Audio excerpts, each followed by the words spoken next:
summer has started a little bit earlier this year, and it is stupidly hot tonight. So you're gonna be hearing this probably a little background noise from, a handful of videos throughout the summer. I apologize, but also I don't, because I'm not gonna be slaving away and sweating my booty off like in years past. But anyways, hopefully it's not too annoying. Tonight we have the not the first, but second round recap of the NBA playoffs, talking about the matchups, series by series, and also talking about the upcoming NBA conference finals between the East and the West, talking about potential NBA finals matchups, and of course, maybe potentially picking a new NBA champion. So make sure you do like the video. If you do like the video, liking the video is the best thing you can do for me, this channel, the video. It helps a lot in YouTube's algorithm, helps push the video out to other people. I'd really appreciate it if you left a like on the video and comment down below. Do you have a new champion? How do you feel about the conference finals matchups? How do you feel about the Lakers run, the Heat's run, the dominance of the Celtics and the Nuggets so far being the last of the top remaining seeds in the respective conferences? So, like I did in the previous first round recap, I recapped the round. So, second round, we had the conference semifinals between the Miami Heat, New York Knicks, the Philadelphia 76ers, and the Boston Celtics for the East, and for the West, the Denver Nuggets against the Phoenix Suns, and the Golden State Warriors against the LA Lakers. So, first match we're going to talk about is just the first one that's on the listing, the Heat versus the Knicks, with the Miami Heat winning in 6. At my first round recap, I had the Knicks taking this series. I thought their depth, the power that they had at their top of their team with Jalen Brunson and Julius Randle, maybe even a couple good games of RJ Barrett could have gotten it done. And it seems like that didn't happen. We still have playoff Jimmy Butler moving on throughout the NBA playoffs. We had the New York Knicks only averaging about 100 points in this series, dominating, getting 5 extra rebounds per game throughout the series, which is kind of a lot when it comes to these. But man, 19 assists compared to nearly 25 assists per game. The ball movement wasn't there, and it was basically a Jalen Brunson, please save us basketball from the New York Knicks. Kind of sad to see that. 14 turnovers compared to 10 as well. It just really could see that, how do I say this? The runs that the Miami Heat had in the past, also with good coaching, just with good leadership, they were ready for this moment. And the New York Knicks were definitely not ready to move on to the next round. Let's see here. When it came to the averaging for teams, we had the Knicks with Brunson averaging 31 points, 6 assists, and nearly 6 rebounds. Wow. Jalen Brunson, who would have thought? That's pretty wild, shooting at nearly 35% from 3, 50% from the field as a guard, especially an undersized guard. Not a lot of great athleticism there.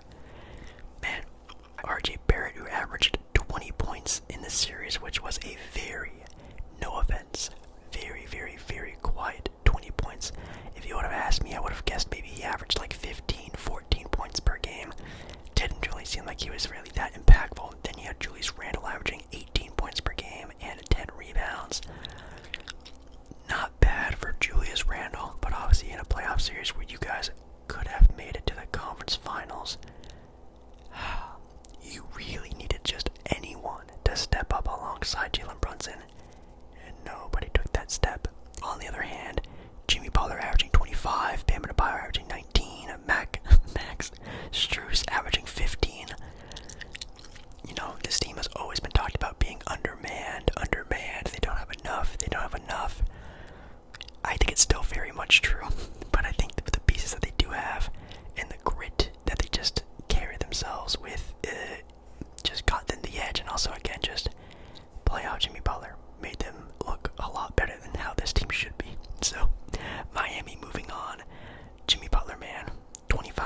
6 assists, 7 rebounds. I mean, yeah.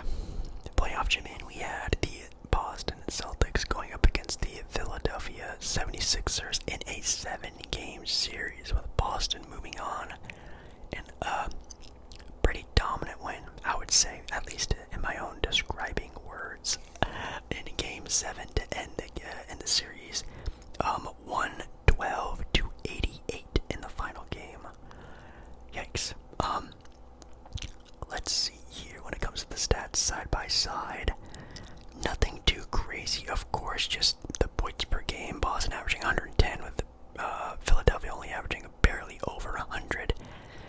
Everything else is still somewhat similar. The assists and rebounds do favor Boston, which again, if you have a guy like Joel Embiid, you would maybe hope that would be a little bit different, but looks like it is what it is. For the Philadelphia 76ers, Joel Embiid this series, a man coming off of a MVP award-winning ceremony. 25 points. A good solid 25, which is good. That is a respectable number of points for a good player in the NBA, like a really good player.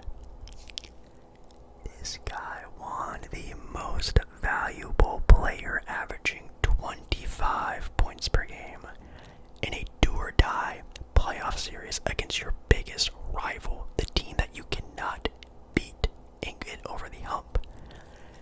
25 points. He also averaged not only not double-digit rebounds, only 2 assists as well, 20% from 3, 42% from the field as a big. Wow. Yeah. Pretty rough, not gonna lie. Tobias Harris with 12 points. God. Tobias Harris, my God. And then everyone else on that team just really show up, and that also showed a lot with this team. The depth still wasn't there. Very top heavy. Depth not there. Tobias Harris being a stinker, and the inconsistencies of their top guys in Harden and Embiid just couldn't get the job done. Who would have thought? But you look at Boston. Tatum averaging 29, Jaylen Brown averaging 23, Malcolm Brogdon, the 6th man of the year, 16 points off the bench with Marcus Smart, one of the best two-way players in the NBA, putting up 15. I mean, man, it just seemed like, even though this was a 7-game series, this was the most one-sided 7-game series I think I've ever witnessed. And of course, with the Sixers being up 3-2, Doc Rivers losing 2 games back-to-back to losing a series. Is he gonna get fired? Monty Williams was fired for less, so you have my answer on what I think about that whole situation. Going out west with the Nuggets and the Suns, Nuggets winning in 6. I did have the Suns winning this series. I really thought this was going to go 7 games, and then in Game 7, Kevin Durant and Devin Booker were just going to go off, and, that's what I was predicting. Little did I know this team would absolutely collapse in Game 6, like just collapse as a collective group, losing by nearly 30 points in Game 6. Wow, the point differential is 10, with Denver averaging 117 and Phoenix only averaging 107. Man, they were putting up points in bunches, man. That is insane. You had with the Phoenix Suns, Devin Booker leading the squad with 31 points per game and 8 assists. Man, D-Book is really crazy. I think he's probably the best 2-guard in the NBA right now. I think Donovan Mitchell, you can still make that case, but man, D-Book he's looking pretty good now, especially being a lot, well, not a crazy amount, but definitely a solid NBA defender now with the game that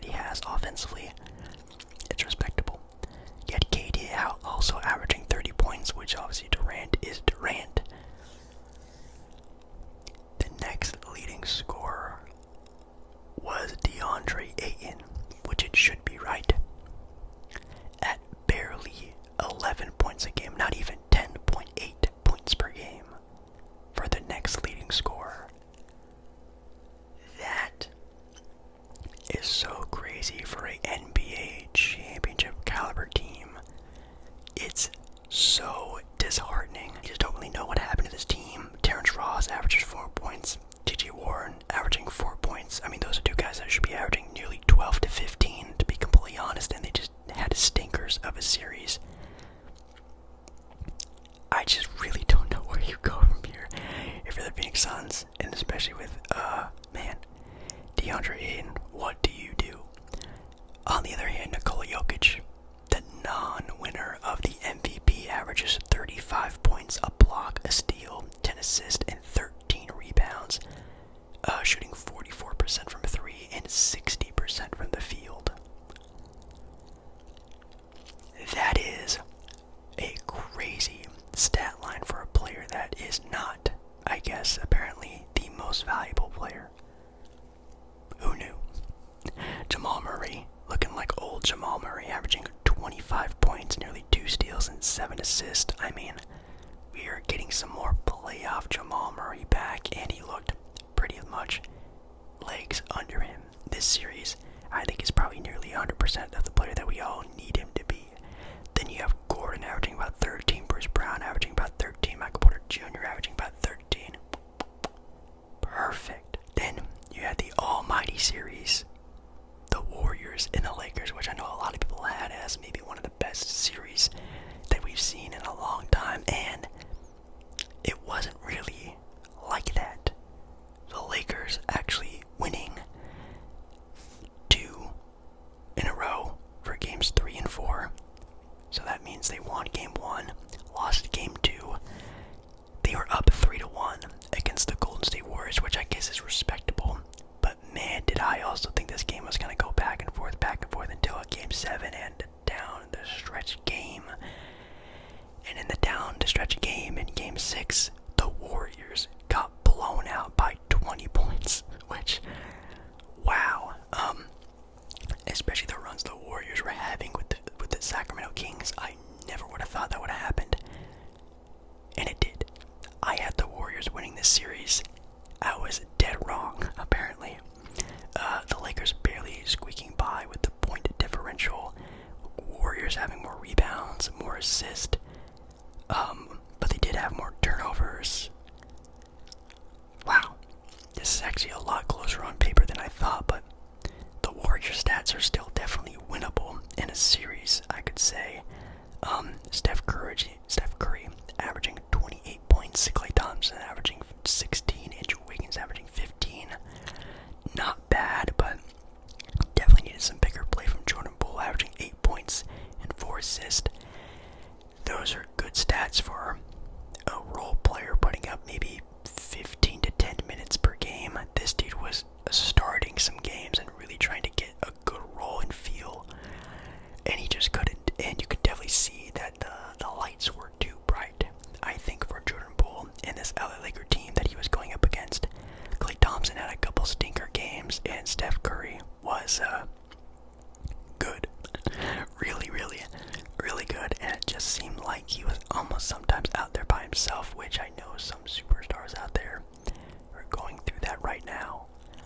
LeBron James, though, averaging 25 points, a block, a steal, 6 assists, 9 rebounds, on 50% shooting from the field.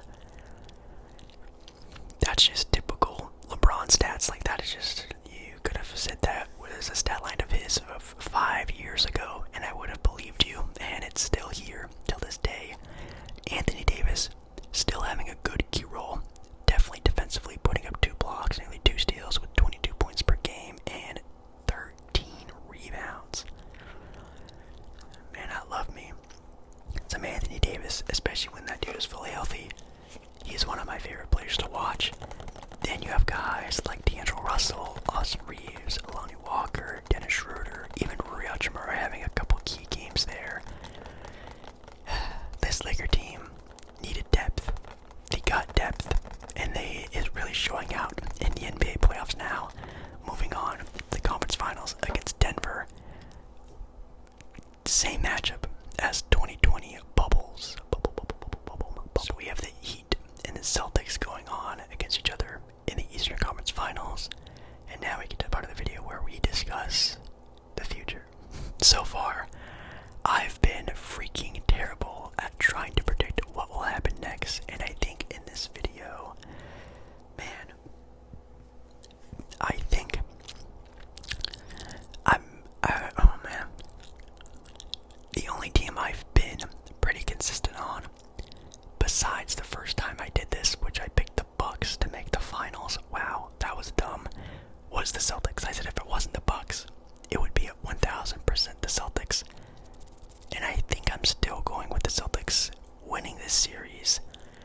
And in my opinion, a lot of people are pushing this series to go maybe 7, probably 6.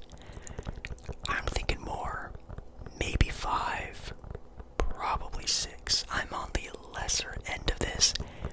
I think the Miami Heat have been on their wits' end, and I think it's starting to slowly creep up on this team that, wow, I'm tired. Wow, this is a lot. Holy cow, what are we doing? And I think against a very deep team like the Boston Celtics, I just do not know a way, unless Jimmy Butler just goes back a couple weeks ago and gets revitalized and all of a sudden is back to being first round Jimmy Butler. I would give them a shot. But Jimmy Butler in the previous series was really good. Like, that was definitely still a peak version of Jimmy Butler nonetheless. I think even if Jimmy played like he did last series, I don't think it's going to be enough because you have a guy across the I don't know, a couple feet away from him and Jason Tatum that's going to be doing the exact same thing. And so far in the playoffs, again, maybe beside Giannis, you're going to have a guy like that. Then you also have Jaylen Brown, who's going to be putting up massive numbers on the other wing position. Is Strus going to be able to keep up with him defensively?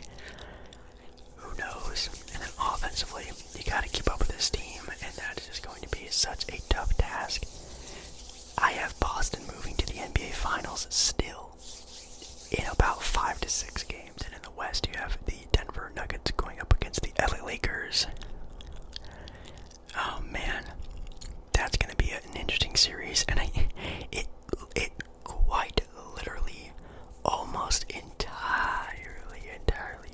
comes down to Anthony Davis.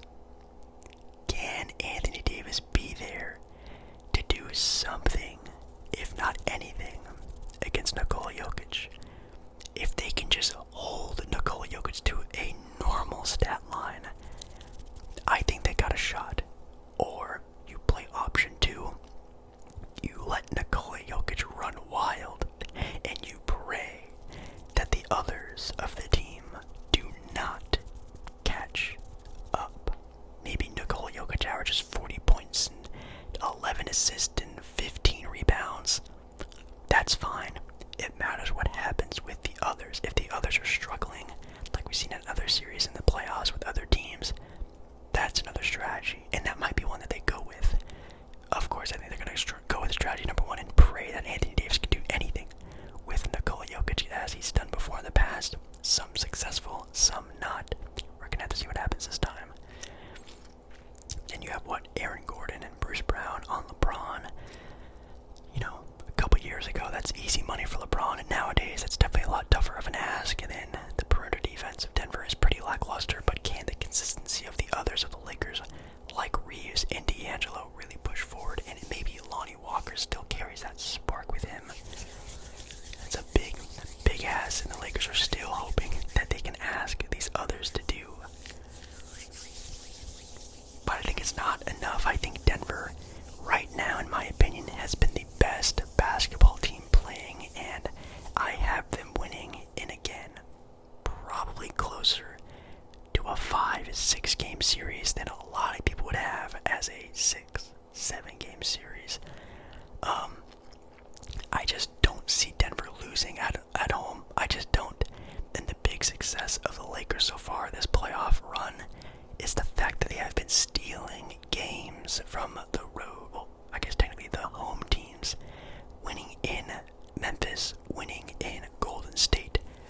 I just do not see this team winning in Denver, not only because of the altitude, which they will definitely feel, but Denver's home crowd is crazy good, and Denver just plays completely different at home than away. Of course, we saw that with the Golden State Warriors, but I think it's going to be different this time. I don't think the Lakers steal any games on the road, and I think that, again, they probably lose probably in 5-6 games because of that reason. So that means I have the Boston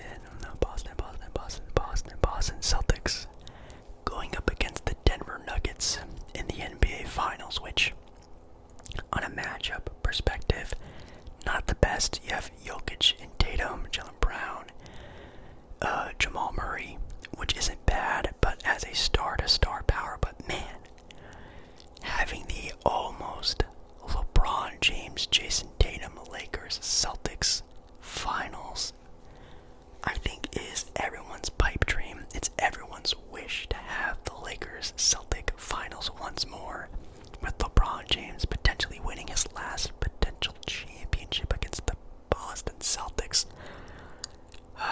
Finals, Nuggets, Celtics. Who would I pick to win it all? In my first round recap video, I have the Celtics winning it all. I had the Celtics winning, I think, against the Phoenix Suns still. That was a poor choice. And you know what? Oh man. I just haven't really necessarily seen anything to really defer me from the Celtics. And what's even kind of helped me in that scenario in my brain is how maybe poorly Joel Embiid played could have been because of the poor play of Joel Embiid. But I also think it had something to do with some sort of scheming that the Boston Celtics ran with Al Horford starting on him, Robert Williams coming off the bench, throwing different sort of looks at him. The wing depth of not letting guys get open for threes is super important in this series because, of course, Nikola Jokic loves to look for wide open guys for threes and dimes and dishes. If they can handle them on the wing with guys like Marcus Smart and Derek White and Jaylen Brown, Jason Tatum, ooh-wee, is that going to make life really hard for the passing of Nikola Jokic? Man, the depth is there. They have the star powers with Jaylen Brown, and how he's been playing this playoff series has been definitely good as a two option, a Robin to Tatum's Batman, and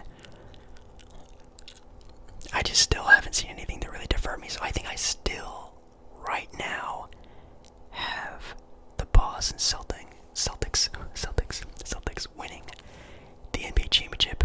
Jason Tatum, the Finals MVP, restoring the Boston Celtics to the most winningest franchise in the NBA. Of course, if Denver wins, the Finals MVP would go to Jokic, and the Lakers would be LeBron, Jimmy Butler with the Miami Heat. I think it would go, in my opinion, Celtics, Nuggets, Lakers, and Heat. No offense to the Heat. I think everyone wants to see them win a title, but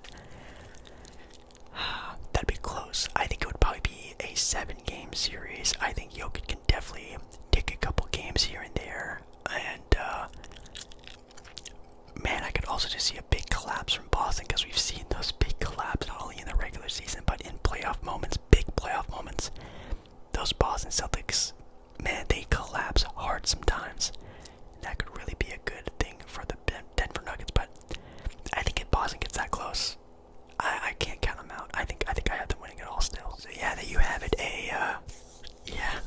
A second round recap. It's so crazy how fast we're going through these now. We're already to the conference finals. Then after that we have the NBA finals and talking about who's gonna win it all.